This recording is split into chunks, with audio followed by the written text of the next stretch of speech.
내란 특검, 김건희 국정농단 특검, 순직 해병 특검. 3대 특검이 수사에 속도를 내고 있습니다. 오늘 이슈 플러스에서 수사 상황 짚어보겠습니다. 김성훈 변호사와 함께합니다. 어서 오세요. 안녕하세요. 안녕하세요.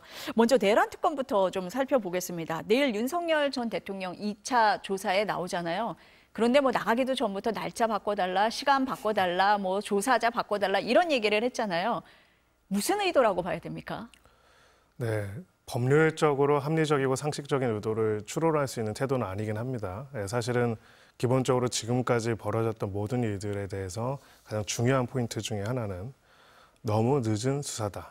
너무 늦어졌다는 겁니다. 사실 굉장히 중요한 우리 사회를 흔들었던 굉장히 역사적으로 큰 혼돈을 만들어낸 굉장히 심각한 범죄 혐의자인데 이 부분에 대한 수사가 사실상 7개월 동안 본인의 거부로 제대로 이루어지지 못하다가 심지어는 영장이 발부돼서 이제 인신을 구속한 상태에서도 수사를 거부하다가 첫 번째 수사를 이제 막 했는데 그 수사조차도 중간에 또 거부하는 일들이 벌어졌고요.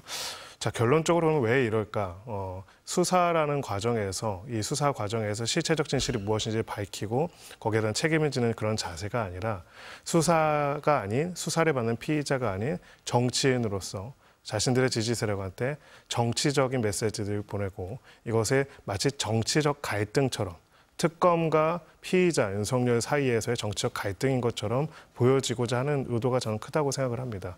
피의자로서 자신의 혐의에 대해서 명확하게 소명을 하고 그 과정에서 조사에 응해가지고 그 공적 절차에 협조하고 그 과정에서 필요한 방어권을 행사한다라는 그런 목적이라고 한다면 이런 행동을 할 수는 없는 것이죠. 피의자의 모습은 아니다. 변호사님은 이렇게 보시네요. 내란 특검이 그제는 한덕수 전 총리를 소환을 해서 조사를 했고 어제는 김주현 전 민정수석을 불러서 조사를 했더라고요. 근데 지금 이제 언론에 나오는 내용을 보니까 계엄이 실패한 뒤에 사후에 계엄 선포문을 만들었고 그리고 나서 서명을 했다. 근데 문제가 될 것 같으니까 폐기하라고 했다. 이런 얘기가 하나가 있고 또 김주현 전 민정수석이 국무위원 서명이 된 문서로 해야 되는데 이게 있냐라고 물었다. 뭐 이런 보도도 나왔거든요. 이 계엄을 전후한, 이 국무회의를 전후한 또 계엄 선포문의 적법성, 이걸 지금 들여다보고 있다. 이렇게 봐야 됩니까? 네, 그렇습니다. 내란 특검, 내란죄라는 것이 무엇이냐면 기본적으로 국가의 주인, 민주공화국의 주인인 국민들의 주권을 임의로 배제하고 그것을 폭력적인 질서 속에서 그 주권을 배제해서 변동시키고자 하는 걸 내란이라고 합니다. 이 부분과 관련돼서 지금 이 사건의 피의자로서 조사를 받고 있는 윤석열 전 대통령은 계속적으로 그렇게 이야기를 합니다. 대통령의 적법한 권한 행사였다. 즉 비상계엄이라는 대통령의 권한을 통해서 한 것이기 때문에 거기에 대한 정치적 판단이 있다고 하더라도 내란은 아니다라는 것이 가장 강력한 그의 주장의 골조라고 할 수가 있습니다. 그렇다면 그 반대로 이것이 내란이라는 것을 입증하고 내란이라는 것들을 명확하게 하기 위해서 상식적인 차원에서 내란인 건 당연하지만은 그거랑은 별개로 이 절차에 관한 부분들을 보게 되는 것이죠. 만약에 대통령의 적법한 권한 행사라고 한다면은 대통령의 적법한 권한 행사라고 하려면 헌법과 개헌법에 정한 모든 절차에 관한 부분들을 숙지하고 즉 법이 준 권한을 법이 준 대로 행사를 해야 하는 것이기 때문에 그런 부분들이 중요할 수밖에 없습니다. 하지만 지금 여러 차례 헌법재판 과정에서 나타났고 그 이후의 수사 과정과 공판 과정에서 나타났다시피 기본적으로 계엄의 선포라고 하는 가장 최소한의 그 선포 과정에서의 절차적인 요건조차도 갖추지 못했다는 점 그리고 그 과정에서 가장 기초적인 상식적인 서류조차도 갖추지 못했다는 점 그리고 그 과정에서 뒤늦게서야 그 부분들을 소위 말해서 나중에 꾸미기 위한 여러 가지 조치들을 했다는 점에 있어서는 이 혐의자의 실질적인 내심의 의사와 고의가 적법한 권한을 행사한다는 것이 아니라 그 적법한 권한 행사의 적법성과는 큰 상관없이 이런 권한을 외피만을 가지고 자신이 원하는 군사적인 조치를 통한 정치적인 갈등 해소와 통치라고 하는 것들을 하려고 한다는 점을 입증하는 데 있어서 중요하기 때문에 이 부분을 계속 들여다본다 이렇게 볼 수 있습니다. 오늘 한 언론은 이런 보도도 했더라고요. 뒤늦게 계엄 선포문을 만들고 서명을 하는 이 과정을 윤석열 전 대통령에게 보고를 했고 윤 대통령이 결재를 했다 이렇게 얘기를 했거든요. 이 부분은 어떤 문제가 있을 수 있습니까? 네, 바로 그 점입니다. 네. 결국은 적법한 대통령 권한의 행사를 하겠다는 의사도 없었고 그런 고의도 그런 부분이 없었고 또 그것이 잘못됐다는 걸 알면서도 그럼에도 불구하고 마치 적법한 권한의 행사를 하는 것처럼 주장을 하고 있다는 것이고요. 결국 비상계엄이라는 권한은 윤석열 전 대통령 개인에게 준 권한이 아니라 대통령이라는 법적 지위와 헌법기관에게 준 권한이기 때문에 그 권한 행사 과정에서는 각각의 절차적인 요건들이 있고 그 권한 행사의 절차적인 요건은 다른 면에서는 그 권력과 권한 행사의 제한이기도 합니다. 그런 부분들이 제대로 갖춰지지 않았다는 점들을 명확하게 드러내는 부분들이 결국 이런 부분에 있어서 핵심이다라고 볼 수 있습니다. 지금 특검 조사 이 과정을 내용을 보면은 한 전 총리가 그동안 했던 발언과 대통령실 CCTV에서 확인된 내용이 다르잖아요. 그래서 이런 불법을 은폐하려고 했던 거 아니냐 뭐 이런 지적이 나옵니다. 그래서 한 전 총리는 그동안 그렇게 얘기를 했어요. 나는 윤 전 대통령의 직권남용으로 인한 피해자다라고 얘기를 했는데 지금 나오는 얘기를 보면 적극 가담한 거 아닌가? 이렇게 볼 수도 있을 것 같거든요. 네, 그렇습니다. 한마디로 이 과정에서 문제가 발생한 것을 사후적으로 절차적으로 괜찮은 것처럼 뒷받침하기 위한 조치들을 가담한 부분들이 있지 않는가라는 의혹으로 이번에 수사가 지금 진행이 되고 있는 것이고요.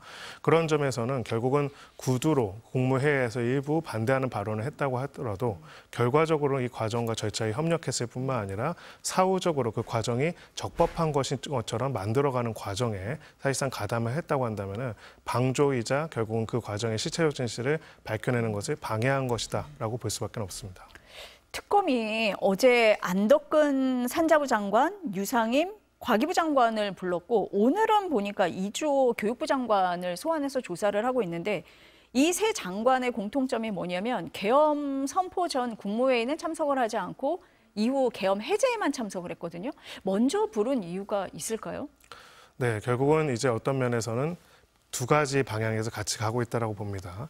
결국 이 사건에 있어서 가장 핵심적인 책임자, 국무회의의 외형을 갖춘 이 선포 과정에 있어서 핵심적인 책임자는 피의자 윤석열 전 대통령 말고는 한덕수 전 총리입니다. 그래서 한덕수 전 총리에 대한 조사를 진행하고요. 또 반대 방향으로 가장 이 국무위원 중에서 바깥쪽에 있는 사람들은 결국은 계엄 선포 과정에는 참여하지 않고 해제 과정에 참여된 사람들이거든요. 자, 그러면은 진술이 엇갈리거나 진술 중에서 모순되는 부분이 있다고 한다면은 객관화된 여러 사람들의 진술을 교차해서 검증할 필요가 있습니다. 해제하는 과정에 온 그 장관들 같은 경우에는 일단은 논란 상태로 왔겠죠. 두 번째, 궁금했을 겁니다. 자, 해제를 한다고 하면 선포 과정에서 어떻게 됐는지 다른 장관들로부터 물어보기도 하고 이야기를 들었을 거고 무슨 얘기를 했을지도 들었을 거고요. 마지막으로는 그 과정에서 이제 실제로 해제하는 과정에서 얼마나 적극적으로 협조적으로 해제가 이루어졌는지 아니면 그 과정에서조차 이제 피의자 윤석열 전 대통령이 다른 이야기들을 하면서 뭔가 이야기한 부분들이 있었는지 다 얘기를 할 것으로 보이고요. 이주호 교육부 장관 같은 경우에는 이 과정에서 심지어는 부르지도 않았던 것으로 보여집니다. 사실 그것도 되게 중요합니다. 왜 그럼 누구는 부르고 누구는 부르지 않았는지 그런 부분들도 중요하기 때문에 결국은 이 과정이 원래대로라면 한 달 전이 아니라 한 7달 전에 다 조사가 됐어야 하는데 제대로 조사가 안 이루어졌기 때문에 이제야 이 과정들을 정밀하게 조사하는 것이라고 보고요. 이거는 내란죄 혐의에 대한 더 명확한 입증을 위한 것도 있지만 한편으로는 그 과정에서 국무회의를 거쳐야 한다는 굉장히 중요한 헌법적인 요건, 절차적인 요건이 어떤 부분에서 흠결되고 어떤 부분에서 각 국무위원들이 어떤 의무를 부담하고 어떤 걸 하지 말았어야 하고 어떤 걸 했어야 하는가에 대한 부분들을 명확하게 하기 위한 부분도 있다 이렇게 생각합니다. 김주현 전 민정수석 같은 경우는 뭐 계엄 선포문하고도 관련이 돼 있지만 안가 모임에도 관련이 돼 있잖아요. 계엄 선포, 계엄 다음 날 이 모임을 했었는데 거기에 참석한 사람들을 보면은 김주현 전 민정수석, 박성재 전 법무부 장관, 이상민 전 행안부 장관, 이완규 법제처장이잖아요. 이분들이 다 법조인이라는 거에 주목을 하더라고요. 어떻습니까? 네, 굉장히 중요하다고 생각을 하고요. 결론적으로는 적법한 절차가 없이 비상계엄을 선포하고 사실 비상계엄이 뭐 이렇게 빨리 끝날지는 몰랐다라고 이야기를 하긴 했지만은 사실은 주변의 여러 진술들과 또 공판 과정에 나오는 증인들의 증언들을 보면은 그렇게 생각 안 했던 것으로 보입니다. 그래서 하지만 결론적으로는 이제 국회에서 계엄 해제 의결이 성공이 되고 그런 부분에 있어서 결국 여기에 대한 수사 법적 책임의 추궁 등이 이루어질 것이라는 점을 염두에 두고 그것을 대비하기 위한 것이 아니었을까 이렇게 추론할 수밖에 없고요. 왜냐하면 최측근으로서 중요한 역할들을 담당하고 있는 법률가 출신들만 따로 모였다라는 것들이 있어가지고는 일반적인 모임이라고 보기는 어려울 것 같고 당연히 그 전에 있었던 비상계엄과 관련된 무언가시다 이렇게 볼 수밖에 없습니다. 어제 윤 전 대통령 공판이 있었잖아요. 그랬더니 특검이 사건을 넘겨받은 과정을 문제 삼았어요. 이게 제가 어려워서 좀 보면서 여쭤보겠습니다. 이 사건을 수사하던 검찰특별수사본부는 특검으로부터 인계 요청을 받았는데 사건을 이첩을 했다. 그러니까 이거 무효다 이렇게 얘기를 하는데 이게 어떤 걸 얘기하는 겁니까? 네, 지금 이제 특검법에 나와 있는 이제 요건의 사항과 맞지 않는 것을 했다라는 점을 이제 지적하고 있는 건데요. 기본적으로 특검팀에서는 두 가지 그 용어를 어떻게 혼용해서 쓰는지에 관련돼서 이런 부분에 있어가지고 기본 우리 특검법의 취지에 부적법한 어떤 사건의 인계 또는 이첩이 이루어진 건 아니다라는 점을 명확하게 이야기를 했습니다. 결론부터 말씀드리면 둘 다 넘겨준다는 것은 똑같습니다. 듣기에는 똑같은데 네. 법적으로 문제를 삼고 있는 것 같아서요. 네, 그리고 두 번째는 법적으로 문제를 삼는다고 한다면 만약에 그러면 지금 특검법에 예를 들어서 뭐 이첩 요구를 했는데 인계 요구를 했는데 인계를 안 하고 이첩을 했다라고 한다면은 그래요. 그러면 이첩 요구를 하고 이첩을 하면 되는 겁니다. 그러니까 한마디로 이첩 요구가 없이 인계 요구를 받았는데 이첩을 했다라는 걸 주장을 한 거라면은 그렇다면 그 부분에 있어가지고는 그게 문제가 없도록 정리를 하면 되는 부분인데 어느 경우든 간에 특검법에서는 기존에 진행되는 사건에 있어가지고 기존의 사건을 진행하고 있었던 수사팀으로부터 특검팀이 사건을 넘겨받아서 진행할 수 있는 권한에 대한 것들 명확하게 규정해놓고 법적으로 그런 부분들이 명확하게 있다라고 한다면 그것을 어떻게 표현하는지에 따라 가지고 달라지는 건 솔직히 아닙니다. 예, 그래서 뭐 저희 입장에서는 근데 이런 부분들이 계속 이것도 한 7개월 된 일이죠. 계속적으로 헌법재판 과정, 형사재판 과정에서 아주 지엽적인 그런 조항들 하나하나들을 가지고 다투는데 실제로는 뭐 어쨌든 간에 구속영장이 취소되고 그런 과정에서 그것이 하나의 근거가 됐다는 것들을 봐서는 절차적인 면에 있어서는 더 많은 것들을 어떤 면이든 간에 문제가 되지 않도록 보강하는 것 또한 필요하다 저는 그렇게 생각합니다. 이상민 전 행안부 장관도 지금 조사를 받고 있잖아요. 근데 지난 4월에 경찰이 집을 압수수색했는데 고가의 명품 가방하고 현금 다발이 나왔다는 거예요. 근데 특검이 이제 수사관한테 물어봤다는 거죠. 근데 왜 압수수색 안 했냐? 그랬더니 당시에 나왔던 압수수색 영장은 단전단수 지시에 관한 거여서 하지 않았다라고 대답을 했다는데 그게 맞는지 일단 궁금하고요. 특검에서는 그래서 이 현금 다발이 뭐 내란과 관련이 있는지 수사를 해보겠다 뭐 이렇게 밝혔다는데 그 부분은 또 어떻게 보시는지 어떻습니까? 네, 두 번째 부분부터 말씀을 드리면은 지금 내란 과정에서 가장 핵심적으로 동원된 두 조직이 경찰과 군이고요. 결국 그중에서도 경찰을 총괄하고 책임지는 것은 행안부입니다. 그리고 행안부 장관은 사실 윤석열 전 대통령의 가장 핵심 측근이기도 했었죠. 그런 점에 있어서는 지금 내란 과정에서 어떤 역할들을 담당하고 어떤 것들을 했는지에 대한 수사가 더 필요하다는 건 당연한 것입니다. 두 번째로 이제 거액의 돈 뭉치가 발견됐다라는 이야기들은 이 수사 과정에서의 어떤 아쉬운 부분들을 드러내는 것이라고 보여지죠. 원칙적으로 먼저 말씀드리면은 압수수색의 영장의 대상, 혐의점과 그 영장의 대상이 아닌 것들을 가다가 발견했다고 해서 그냥 가져올 수는 없는 건 맞습니다. 그거는 틀린 말은 아니고요. 다만 이제 그렇게 됐다면 그거를 발견했을 시점이 벌써 수개월 전인데 그렇다면은 지금 고발된 내용이 그 단전 단수만 관련돼서 고발된 건 아니거든요. 결국은 이 과정에서 어떤 혐의를 담당했고 이 돈이랑 그런 것들이 어떤 역할을 담당했는지에 대해서 더 적극적인 수사가 같이 이루어졌을 필요가 있는데 결론적으로는 이것이 특검이 출범하기 전까지는 수사의 대상조차 되지 않았다는 것들은 기존 수사의 아쉬운 부분과 어떻게 보면은 수사 의지에 대해서 상당한 의문을 자아낼 수밖에 없는 그런 부분이라 볼 수 있습니다. 김건희 국정농단 특검은 보니까 3부 토건 주가 조작부터 하고 있는 것 같아요. 왜 이것부터 한다고 보십니까? 권력형 주가 조작일 가능성이 있기 때문에 그렇다고 저는 생각을 합니다. 도이치모터스 같은 경우에도 이제 주가 조작 사건이 있었지만은 그때는 소위 말해서 권력을 장악해가지고 어떤 정치 권력으로서 할 수 있는 시기는 아니었고 대통령 신분이 아니었다. 그렇죠. 예, 그 이후에 이제 수사 과정에 있어서는 대통령 신분으로서 어떤 관여를 했는지는 봐야겠지만 주가 조작 자체는 사실은 뭐 대통령 재직 중인 건 아니었습니다. 삼부토건 같은 경우에는 소위 말해서 대통령으로서 윤석열 전 대통령이 대통령을 수행했을 때 대통령의 배우자로서 관련된 정보, 심지어는 여러 국정에 관여한 것들이 나타나는 상황인데 이러한 부분들과 삼부토건과 삼부토건의 주가 조작이라는 것이 연결될 수 있다라고 한다면 이거는 단순한 주가 조작이 아니라 권력을 바탕으로 한 권력형 비리와 연결되어 있는 주가 조작일 가능성이 높고요. 그런 부분에 있어서는 관련된 혐의의 어떤 처벌의 필요성도 굉장히 더 높다고 볼 수가 있고 또 그 과정에서 권력 남용이 어떤 방식으로 주가 조작이 이루어졌는지를 연결할 수 있는 핵심적인 또 사건이 됐다라고 볼 수도 있습니다. 그런 부분에 있어가지고 우선 조사가 되는 것으로 보이고요.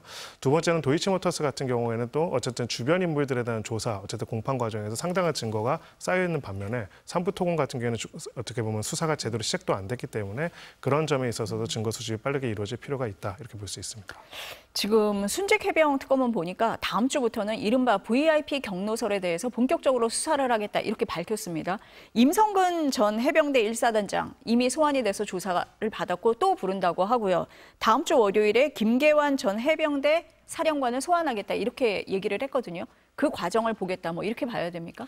네, 그렇습니다. 당시 도대체 무슨 이유 때문에 이 임사단장 관련돼서 이렇게까지 어떻게 보면은 청와대 당시 대통령실이 개입했냐라는 얘기들이 나오게 됐는지 핵심적인 연결고리 중에 또 하나가 김계환 전 사령관입니다. 그렇기 때문에 이 과정에서 그 경로설이 어떻게 나오게 됐고 어떻게 됐는지에 대한 부분들을 보게 될 것이고요. 결국은 정치 권력이 개입을 해서 어떻게 보면 굉장히 안타까운 사건의 수사에 있어가지고 수사를 비틀어버릴 만큼의 동기가 무엇이었는지 동기와 행위가 있습니다. 그 행위에 관련된 부분들은 해병대 사령관과 관련돼서 수사가 진행되고 그 다음에 전국적으로는 윤 전 대통령이 향하게 될 것이다라고 보여지고요. 동기와 관련된 부분에서는 또 이것과 연결되어 있는 경제적인 고리 혹은 권력적인 고리가 무엇인지를 살펴보는 것이 될 것입니다. 일단은 행위와 관련된 부분들에 있어서 임사단장, 사령관 계속 그 위로 이제 수사가 진행될 것이다 이렇게 생각합니다. VIP 경로서를 들었다라고 했던 사람들이기 때문에 먼저 부르는다 이런 네. 말씀이시네요. 3대 특검이 수사 속도를 내고 있어서요. 좀 지켜보도록 하겠습니다. 오늘 말씀 여기까지 듣겠습니다. 감사합니다. 네.